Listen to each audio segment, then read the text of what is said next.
Girl, move along.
Hey, thanks for watching.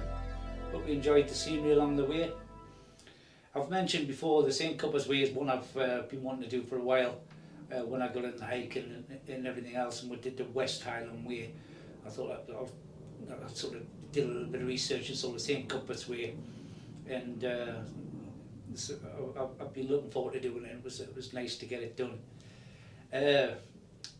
Leading up to it, it was on a week's holiday with the family. We were staying at Eyemouth, and the plan was Lisa just dropped us off in Melrose, and I gave myself 4 days to do the walk, which was more than plenty of time. I ended up doing 3, which I'll discuss as we're going along. It's on the West Highland Way. I watched loads and loads of videos, and this is something I didn't do for the St Cuthberts Way. I wanted it all to be fresh, and just do it at my own pace, and just, you know, without any pressure or expectation what the walk was going to be like.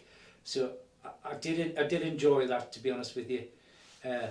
Every view was just about, you know, new to me, apart from once we got into Wooler and the Cheviot's was areas which I know quite well. The only video I saw beforehand, and I'd watched them, was Stroll and Steve's. That's the only one that I stopped and said, oh, no, I don't want to watch any more. I don't want to spoil it for myself. But it was quite interesting. So the first day, Lisa dropped us off. I think it was around about 11:30. By the time we got there, we were heading off. The route itself, the only difficult bit was finding my way to the town at the start of the trail, really. Once you find that little side alley what takes you on the trail, it was easy. A local helped us. When you're looking for the St Cuthberts Way, I think the backpack and everything else give it away. There's a lot of up. You go up those steps, then up, is it the Eildon Hills or Eldon Hills? And then become a bit of a bugbear, and I was laughing because when I come back I was watching Stroll and Steve's, and he mentioned, and I couldn't remember him mentioning that. So when you go over them, you climb and you go over them, but then you're not going in a straight line away from them. You then start going sideways, then you sort of walk around the Tweed on the golf course for ages, and you just glance back every so often, and the bloody hills are just there all the time, you know. It's not until you get onto Deer Street, the Roman road, that it's a straight, and you start getting distance, and it's good to sort of look back and yeah, we're sort of getting there. So I marched on. Then there's another river I sort of crossed where I collected some water from. You go over a suspension bridge. I can't remember the name of it. I'll put it up on the map now. Then after that I collected water, so I was carrying 2 litres of water then for evening meal and everything else. And I thought, yeah, I'm about ready to stop. So I carried on walking till I reached this woodland. I've said Crayland, but that was just the nearest little town. It wasn't. It was in this disused sort of picnic area, not a more picturesque place to camp, but it was beside water, and I love that. I'm getting hooked to camping beside water, to be honest with you. So down there, it was in a disused long grass. I had to stamp everything down and pitch the lanchan, and after walking 20 miles, like you sleep no bother. So that was great. And another reason, I knew there was farmland left, and there was the signs on this little bridge what takes into the farmland saying mind the cows and everything else, and I was like, I don't fancy battling cows. But to be honest with you, I would have went a little bit further on. I'll put it up now. You reach this woodland area, which would have been lovely.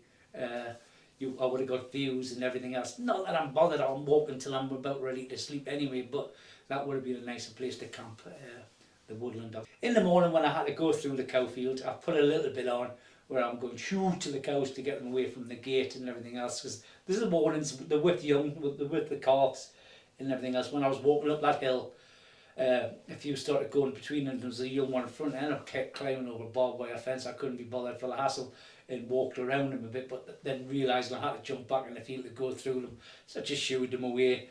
They moved in the end. After a couple of them finished licking each other, and we carried on. The second day was a bit mad. I ended up doing 29 miles, 29 point something, but I've just rounded up to. And that wasn't planned, you know, that was bloody hard work. But it was I was very lucky, I will say it. I nearly didn't film this walk because the forecast was horrendous. But I knew if I didn't do it then, when would I get it done? Because we're heading into a crazy time at work, which I can't take much time off. September is a nightmare for us creating Christmas at work. So I thought, if I don't do it, and I said, at least I listened, you might be just taking all the camera equipment home. Camera equipment, tripod and GoPro and the drone. I might just plough on because it's raining and just get my head down and do it, because once I set a goal, I just want to do it, you know. So I was hiking on, and it was just when we were sort of getting to the point where I started to climb, the rain really started coming down, so it was waterproofs on. What's the bloody hill called again? It's the halfway point. I'll stick it on, I can't remember what it was called. So all that was ploughing up there with rain. Didn't get the camera out at all on that one, the GoPro anyway. That's where I really wanted to do some great drone footage and everything. I carried that drone and most of it was a waste of time, as you see the footage I got. It's that's a balance I've got to sort of learn, is how much do I want as memories and how much do I want to hike. And it's a very fine line, because my first hobby is definitely the hiking more than anything else.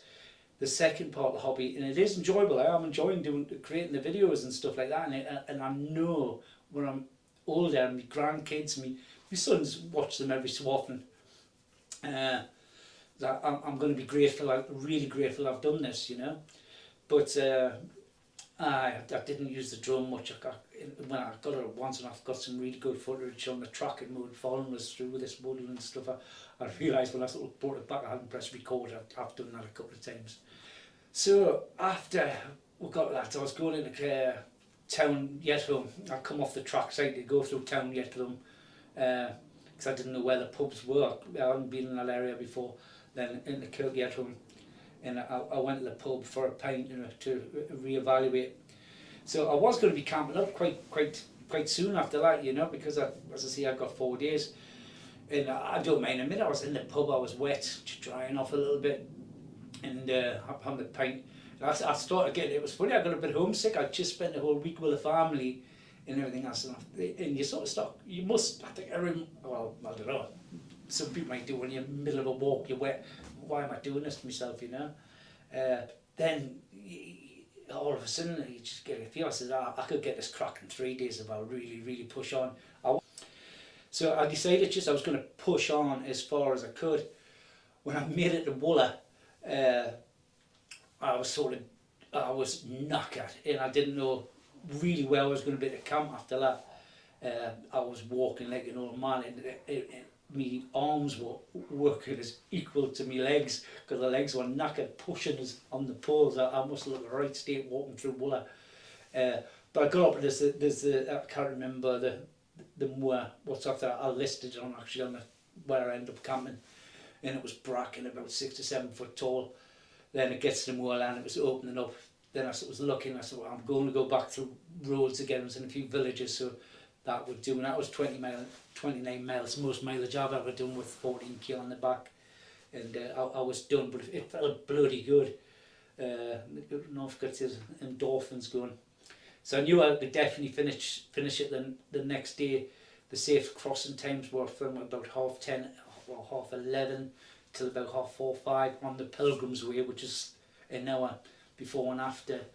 So the third day, I knew I had enough time to take my time, trying to get some drone footage. That was one of the points when I was walking towards St. Cuthberts Cave. I forgot to press record, and also a bit of drone footage. I wish I got it. It was the best part of it. When you come up to St. Cuthberts Cave, you start rising up over a hill.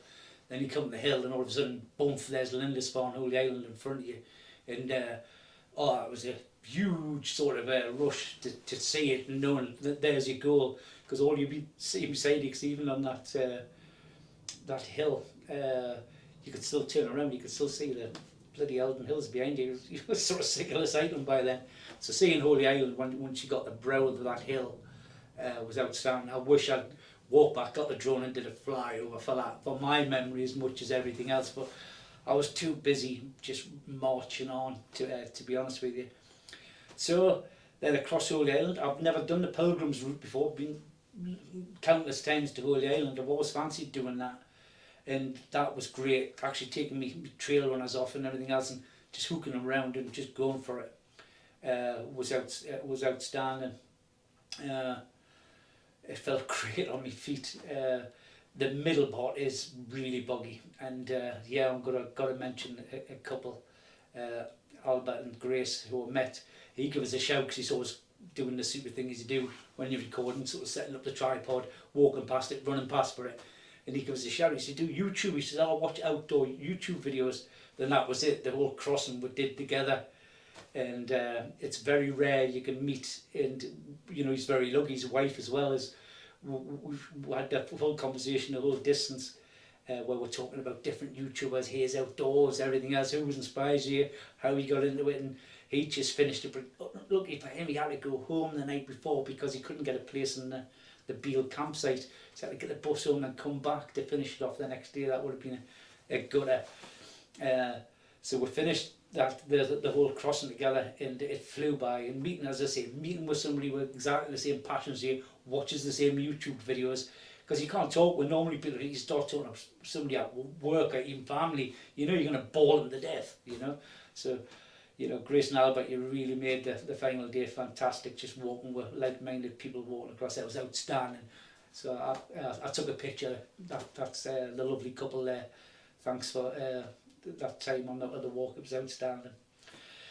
So I finished the walk. It ends at the Priory, but a special place for me was St Cuthberts Island, where I used to collect St Cuthberts beads. Some of you might know what that is. It's a local thing, curry stones. And there was a legend that fell off. It's not the prehistoric vertebrate of a prehistoric fossils of some sort of sea creature. But we used, as kids, we used to collect them. And I remember, you know, people look at you, because me and the family and the kids would all do it. We'd just be scratching around in the sand looking for these curry beads or St Cuthberts beads. So I wanted to go to St Cuthberts Island. He spent a little bit of time there as a hermit, then went to the Inner Farms where he spent the last of his days. But there was something about St Cuthbert, you know. I'm not huge. I was brought up Roman Catholic as a kid, but you know, I'm not a religious guy at all. But I've got quite a bit of a something about St Cuthbert, his story and everything else, and the cult of St Cuthbert. Afterwards, you know, the bit how he become a hermit. I could sort of say, I'm with you there. As I've got older, you know, your friend circle goes smaller, and to be honest with you, you know, being out in the hills and solitude becomes a thing of absolute peace. So I can feel for him and living on the island, you know. I think that would have been quite cool, to be honest with you. So I went to Priory, but I finished it on St Cuthberts Island. So anyway, that was the walk. Fantastic. Definitely well routed all the way through. The signage was just outstanding. Very rarely had to refer to the route. I had the paper map in. To be honest with you, I didn't even use it at all. If anybody wants to drop a comment, you can collect it from my workplace or anything. I've got no real use for it now. The paper map version. You know, I had it plotted on OS. I looked a few times, like when I was going to camp, how far sort of I got to go. And that was about it. You know, it was a personal one for me. I thought it was perfect for me. I like woodland walking, but also like a bit of open walking.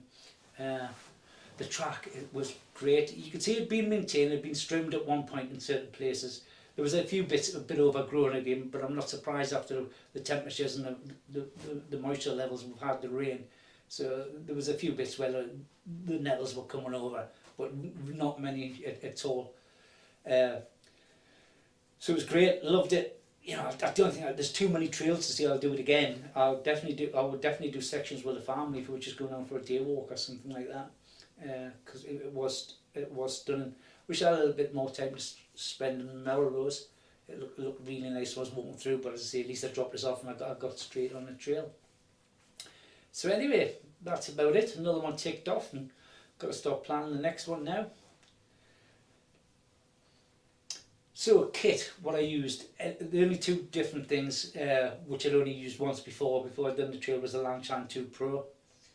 The Lanchan 2 Pro is slightly bigger, and I don't know if that's just bigger because it hasn't got the inner, but I think it is slightly longer, and it's got twice the strength on the nylon, so it's a little bit stronger fabric. I went for the Pro because it's a little bit lighter, it's under a kilo, but the condensation, you're always going to get condensation on the tent, but that hasn't got the inner protectors. The first time I did the trial on it, you know, I had it slapping on the side of my face and it woke us up. And so the condensation, never rub it during the night unless you're going to be rubbing it with a sponge cloth, because in the morning on the first night it wasn't too bad, but you sponge cloth it off and I couldn't believe how much I was wringing out of that cloth. It really does a good job of getting the condensation down before you pack it away. The pack I was using, the Quid, or whatever that, it's a 3UFL pack. That was fantastic, apart from the shoulder straps slip a bit, so you could feel it hitting the bottom if you sort of back a little bit. But to be honest with you, it wasn't too much of a hassle, because it was like pull that one, then you felt good again. It was more like on your back and more pushing you forward, and I'd really power on for a bit. So it was sort of a use. I was like, I see a straight path, right, let's really get some miles in here, or get the pace up, and it worked quite well. Very, very comfortable. So I didn't have any problems with that. The second night on the Lanchan, when I just hoofed it up in that long grass, which was wet already, the condensation was really thick. Again, if you don't touch the condensation, leave it till the morning, it's fine to mop it off, but there was condensation on everything. The quilt, which I used for the first time, I did go for a quilt in the end. I still sent the first one back, then went for the Flames Creed quilt from Colin, Outdoor Gear Essentials. Cracking bloke, cracking service, but they weren't in stock at the time. I sent them an email, it was about 7 o'clock at night, and boom, ping back straight away. Yeah, John, I haven't got them at the moment. Do you want us to email when you get them in? Yeah, please. I couldn't believe the service, you know. So I bought quite a bit from Colin since. I would have bought my Lanchan if I just thought about asking, because he didn't have them at stock when I first looked at that. But I like to support like sort of UK businesses, and if it's a little bit more, I'd rather have it and form a relationship, knowing when you're going to get good service. But that's me. But what I liked about that quilt, to be honest, is the second night on the condensation when I woke up, put a little bit on video. It's a bit like my Rab sleeping bag, because I've had condensation on my Rab sleeping bag on the West Highland Way when it was -7 that night. But this just, it's got it must have a water resistant cover on the outside, and that had all the moisture on, and in the morning just took it out and give it a shake, and you know, got the majority off. Would have been a slightly water repellent sort of thing, because that would be a nightmare, because it's not as if like the tent in, I'm trying to get mileage. If you're having to pack that away inside your dry bag and everything else, that could have stopped going into the rest of the sort of in, and you know, we're down, you don't want to be getting it wet really, or if you do, you've got to air it out as soon as possible. So yeah, kit wise, trail runners, absolutely fantastic. They were great. They got wet on the hill and they did dry out. By the time I got to Wooler, I was having to feel they were completely dry. I tried sealskin socks, waterproof socks. Didn't need them the first day, and I had them on the second day when it was wet. I didn't wear them on the fourth day because it did feel a bit moist in the, and I don't know how much of that was condensation from the overnight condensation, what was on everything in the tent. But I was worried about those, so I did still have 2 other pairs of spare socks and smart wool merinos. But on the 2 days I wore them, I didn't have any issues with my feet. And I said one of the days was 29 miles, so they were okay. You know, it's too early to say would I wear them again. But it was definitely, I knew it was going to be wet. I would wear them again. So that's about the kit. Yeah, successful. Can't think of much else to say other than what it really is a beautiful trail.